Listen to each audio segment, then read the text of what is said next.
حضور پاک صلی اللہ علیہ وآلہ وسلم کے مبارک حجروں کی تعداد وہ تقریباً 11 ہے۔ جس گھر میں امام الانبیاء صلی اللہ علیہ وآلہ وسلم قیام پذیر رہے، اللہ تعالیٰ نے ان گھروں کے نام پر قرآن میں سورت نازل فرمائی ہے۔ قبیلہ بنی تمیم، یہ مشرکین کا بڑا مغرور قبیلہ تھا، اور انہیں غرور کس بات پر تھا کہ ان میں بڑے بڑے دلیر لوگ ہوتے تھے، بہادر۔ تو چھوٹی سی بات ہوئی تو تلواریں نکل گئیں۔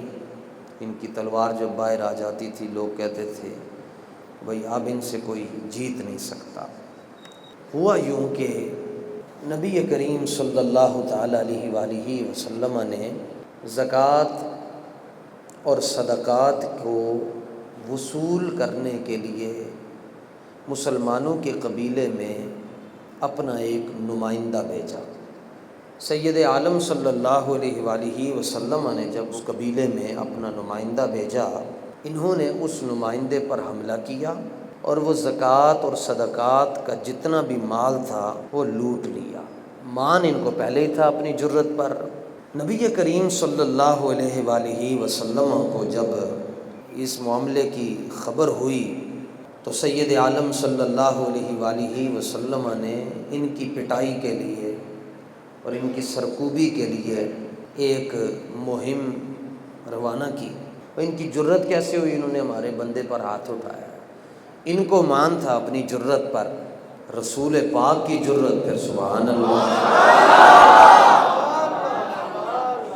وہ صحابی رسول تھے حضرت عیینہ، وہ جان بچاتے بچاتے مال تو سارا لے لیا انہوں نے۔ وہ حضور کی بارگاہ میں گئے، انہوں نے کہا یا رسول اللہ انہوں نے تو مال چھین لیا۔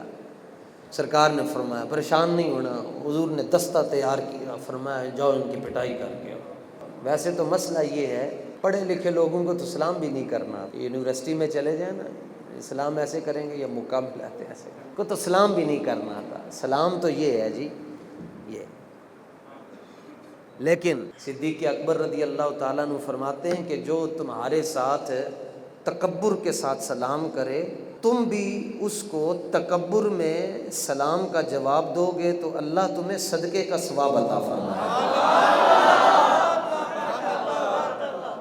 حضرت حسان فرماتے ہیں لہو ہمم لا منتہا لکبارہا وہمتہ الصغریٰ اجل من الدہر۔ آپ فرماتے ہیں کہ جناب آدم علیہ السلام سے لے کر قیامت تک ساری مخلوق ایک طرف کھڑی ہو جائے، حضور اکیلے ہی کافی ہے، اکیلے کافی۔ سرکار نے فرمایا جاؤ ان کی پٹائی کر کے آؤ۔ صحابہ کو اشارہ ملا، پہنچے، پٹائی بھی کی، باقی جتنے بچے تھے ان کو قید کر کے ساتھ مدینے لے آئے، آ کر ان کو وہاں پھینک دیا۔ اب ان کو چھڑانے کے لیے ایک وفد بنی تمیم کا جو سردار بڑے لوگ تھے وہ آئے مدینہ منورہ کہ ہم اپنے قیدیوں کو چھڑا کر آئیں۔ حسن اتفاق یہ ہے کہ جوں ہی وہ مدینہ منورہ داخل ہوئے حضور کی خدمت میں تو سرکار دو عالم صلی اللہ علیہ وسلم اپنے مبارک حجرے میں چلے گئے ہوئے تھے۔ اب وہ مشرک ہیں تو انہوں نے باہر سے آواز دی آقا علیہ السلام کو اور کہا کہ اخرج الینا، نام لیا پہلے، لے کر آواز دے دی کہ باہر آئیں۔ نبی پاک صلی اللہ علیہ وسلم نے جب طلوع اجلال فرمایا، انہوں نے کہا جی ہم کوئی مناظرہ وغیرہ کرنا چاہتے ہیں، تو عربی زبان میں کلام کرنا ہے، شعر بھی سنانے ہیں۔ نبی پاک صلی اللہ علیہ وسلم نے اپنے صحابہ کو کہا کہ آؤ ان کے ساتھ بات کرو۔ انہوں نے عربی میں 2 باتیں کی، صحابہ نے 4 کر دی۔ انہوں نے 2 شعر پڑھے، پھر اب حضرت حسان جب شروع ہوں تو پھر سبحان اللہ۔ حضور کے جو درباری شاعر ہیں وہ 3 ہیں، حضرت حسان، حضرت کعب اور حضرت زہیر۔ فن تو وہ آزما بیٹھے لیکن اب جان چھڑانی مشکل ہو گئی۔ اہل عرب کا اصول ہے کہ جب کوئی کسی سے ہار جائے تو وہ پھر تسلیم کرتا ہے، وہ سب کے سامنے کہتا ہے جی میں ہار گیا۔ انہوں نے ہار مان لی اور اپنا سر حضور کے سامنے ایسے جھکا لیا۔ یہ سردار تھے بڑے جو چھڑانے آئے تھے، کہنے لگے کہ ہم تو ان کو چھڑانے آئے تھے تو آپ کی زلفوں نے ہمیں بھی قیدی بنا لیا، اور قیدی بھی بن گئے، اور کہنے لگے اب ہمیں اس قید سے رہائی نہیں چاہیے، اور ہمیں حضور آپ کلمہ پڑھائیں اور اسلام میں داخل فرما دیں۔ آقا دو جہاں صلی اللہ علیہ وآلہ وسلم نے کلمہ پڑھایا، اور جو قیدی تھے سرکار نے انہیں انعام دیا اور ساتھ انہیں عذاب بھی کر دیا، جاؤ لے جاؤ ان کو، خیال رکھنا میرے غلاموں کو کبھی بھی نہ چھیڑنا، لے جاؤ ان کو، چھوڑ دیا، انعام اکرام اعزاز دے کر انہیں رخصت کیا۔ جس بات پہ ہم نے غور کرنا ہے وہ یہ ہے کہ یہاں دو باتیں، ایک قبیلہ بنو تمیم کو ایک فائدہ ہوا ہے اور ایک اہل اسلام کو ہوا ہے۔ کہ جو قبیلہ بنو تمیم ہے اس کو کیا فائدہ ہوا ہے آنے سے؟ دین اسلام میں داخل ہو گئے، اور ایک اور فائدہ بھی ہوا کہ ان کے جو قیدی تھے وہ رہا ہو گئے، یہ ان کو فائدہ ہوا۔ اور مسلمانوں کو یہ فائدہ ہوا کہ جو تگڑا اور دلیر قبیلہ تھا وہ اسلام لے آیا۔ جو بنی تمیم کو فائدہ ہوا وہ بھی آپ سمجھ گئے، اور جو اہل اسلام کو فائدہ ہوا وہ بھی آپ سمجھ گئے۔ لیکن اس سارے پس منظر کے باوجود اللہ تعالیٰ کو ان کی یہ ادا پسند نہیں آئی کہ انہوں نے میرے حبیب کا نام لے کر پکارا اور میرے حبیب کو باہر بلایا۔ اللہ نے سورہ حجرات میں آیات نازل کر دی، اور آیت نازل کرتے ہوئے اللہ نے کیا فرمایا؟ ان الذین ینادونک من وراء الحجرات اکثرهم لا یعقلون، یہ جو میرے محبوب کو حجروں سے باہر کھڑے ہو کر آواز دے رہے ہیں یہ بے عقل ہے۔ تھوڑا سا قرآن میں غوطہ زن ہو آپ کو لطف آئے گا۔ فائدہ یہ ہو رہا ہے کہ انہوں نے اسلام قبول کیا، مسلمانوں کی عسکری قوت مضبوط ہوئی، لیکن اللہ فرماتا ہے لا یعقلون، ان کو عقل نہیں ہے۔ میرا حبیب اندر چلا گیا، انہوں نے باہر سے نام لے کر آواز کیوں دی ہے؟ اور سورہ حجرات نازل کر دی، اور اس میں پھر آیت نازل کر دی اکثرهم لا یعقلون، ان میں سے بہت سے ایسے ہیں جن کو عقل ہی نہیں ہے کہ میرے حبیب کو انہوں نے بلانا کیسے ہے۔ بنی تمیم کا یہ فیصلہ اللہ کو پسند کہ انہوں نے حضور کو آواز دی۔ اب سوال یہ پیدا ہوا کہ اگر کوئی شخص آئے اور اس نے رسول پاک سے کوئی رابطہ کرنا ہو، کوئی ضروری کام ہو، کوئی بہت زیادہ ضروری کام ہو، تو وہ پھر رابطہ کیسے کرے گا؟ آواز دینے سے تو اللہ نے منع کر دیا۔ اس کی پہلی صورت دستک دے۔ نمبر 2، دستک نہیں دینی، جو خادم، جو بواب، جو دربان کھڑا ہے اس کو کہیں کہ حضور کو اطلاع دیں کہ باہر کچھ لوگ ملنے آئے۔ تیسری صورت بھی ہے، دھیمے انداز سے آہستہ آواز سے التجا کی جائے گی کہ آپ باہر تشریف لے آئیں۔ اگر خادم نہیں ہے دستک بھی نہیں دینی۔ قرآن یہ کہتا ہے،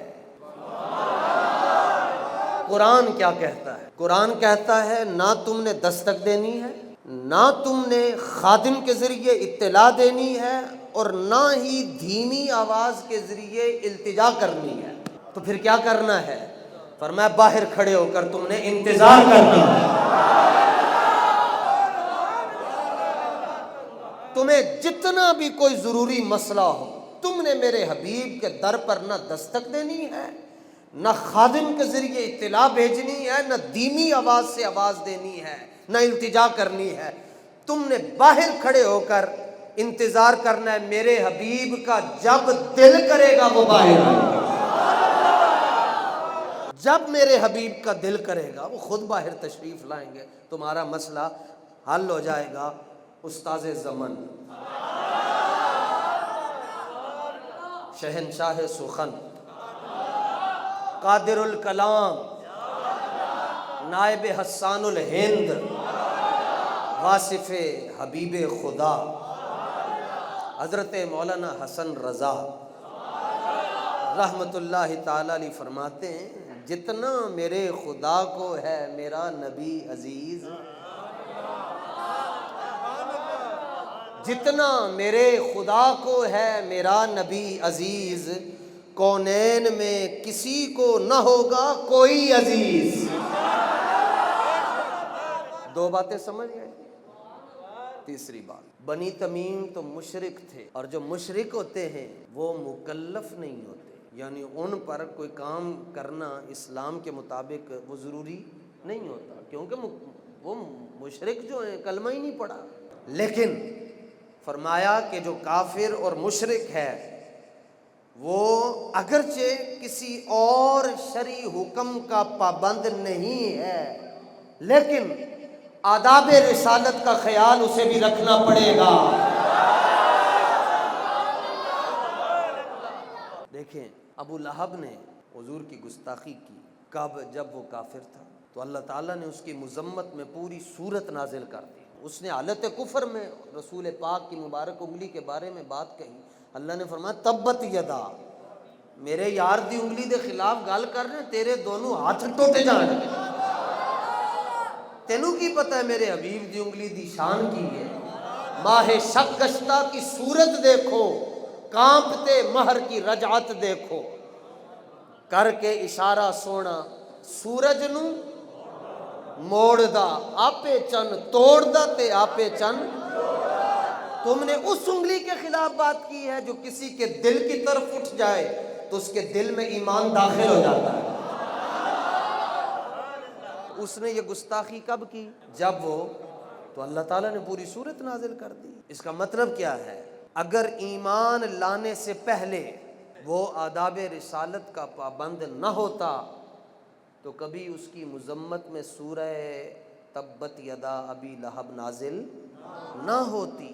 تو چونکہ کافر اور مشرک پابند ہیں کہ وہ حضور کا ادب کریں، تو جب نہیں کریں گے تو اللہ ان کی مذمت میں حکم نازل فرما دے گا۔ اب تین باتیں ہو گئیں۔ نمبر ایک، بنی تمیم کے مسلمان ہونے سے ایک اسلام کو فائدہ ہوا، ایک ان کو یہ فائدہ ہوا کہ ان کے قیدی چھوٹ گئے، دوسرا یہ بتایا کہ میرے محبوب سے رابطہ، تیسرا یہ کہ جب وہ مشرک ہیں مکلف نہیں ہیں تو پتہ چلا کہ اگرچہ کسی اور حکم کے مکلف ہیں یا نہیں لیکن ادب رسالت کے مکلف ہیں۔ خلاصہ اور بات کو ہم وائنڈ اپ کرتے ہیں، اگر کسی سے خلاف ادب کوئی حرکت سرزد ہو تو اس کی دو صورتیں ہیں۔ نمبر ایک، وہ حرکت جو خلاف ادب سرزد ہوئی ہے وہ یا تو جان بوجھ کر کی ہے یا لا علمی میں کی ہے۔ اللہ نے دونوں کے بارے میں حکم نازل فرما دیا، فرمایا اگر سرکشی سے کرے گا تو دنیا اور آخرت میں ذلیل ہوگا،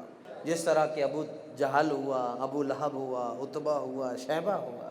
اگر کوئی سرکشی سے کرے گا تو وہ دنیا اور آخرت میں ذلیل ہوگا، اور اگر کوئی لا علمی سے کرے گا تو وہ بے وقوف ہوگا۔ فرمایا کچھ بھی کر لو تمہیں ادب رسالت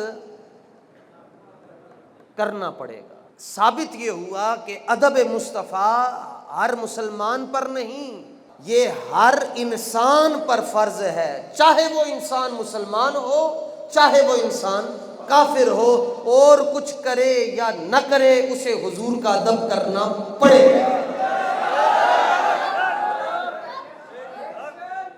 اور اس معاملے میں اللہ ہو کر، رب ہو کر اتنا حساس ہے کہ سورہ مجادلہ اس میں اللہ تعالیٰ نے یہ حکم نازل کر دیا، فرمایا جس نے میرے حبیب سے کوئی بات کرنی ہو وہ بات کرنے سے پہلے صدقہ دیا کرے۔ یا ایھا الذین آمنوا اذا ناجیتم الرسول فقدموا بین یدی نجواکم صدقہ۔ فرمایا جس نے میرے حبیب کو کوئی مسئلہ سنانا ہو، کوئی دکھڑا سنانا ہو، کوئی مسئلہ پوچھنا ہو، کوئی مقدمہ رکھنا ہو، وہ اپنی زبان میرے حبیب کے سامنے ہلانے سے پہلے باہر صدقہ کر کے آئے۔ اتنا حساس مسئلہ ہے، اور جب یہ آیت تو نازل ہو گئی، اب دیکھا کہ صحابہ تو غریب ہیں، صحابہ کے پاس تو کچھ بھی نہیں ہے، تو یہ قرآن پاک کی وہ واحد آیت ہے کہ اس آیت پر صرف ایک صحابی رسول نے عمل کیا ہے، اس کے بعد اس کا حکم منسوخ ہو گیا، اللہ نے اس کا حکم واپس لے لیا۔ روئے زمین پر ایک صحابی رسول ہے جنہوں نے اس آیت پر عمل کیا، اس کے بعد اللہ نے یہ فیصلہ واپس لے لیا، اس صحابی کا نام حضرت مولا کائنات ہے۔ حضور سے بات کرنی ہے تو پہلے صدقہ کرو. مولا علی صدقہ کر کے گئے. جب مولا علی صدقہ کر کے جا رہے تھے تو رب کو بلال نظر آ رہے تھے. بھائی بلال کہاں سے پیسے لائیں گے؟ سلمان کہاں سے پیسے لائیں گے؟ ابو ذر کہاں سے پیسے لائیں گے؟ صہیب کہاں سے پیسے لائیں گے؟ عبداللہ ابن ام مکتوم کہاں سے پیسے لائیں گے؟ اور ابو ہریرہ جڑا ہر ویلے حضور دے نال رہندا ہے وہ کتوں پیسے لے کے آئے؟ تو اللہ تعالیٰ نے وہ حکم واپس لے لیا. فرمایا کہ اگر میرے حبیب کی امت کی غربت کا خیال نہ ہوتا تو اپنے محبوب کے ساتھ بات کرنے سے پہلے میں صدقے کو لازم قرار دے دیتا. جتنا میرے خدا کو ہے میرا نبی عزیز، کونین میں کسی کو نہ ہوگا کوئی عزیز. وآخر دعوانا الحمد للہ رب العالمین.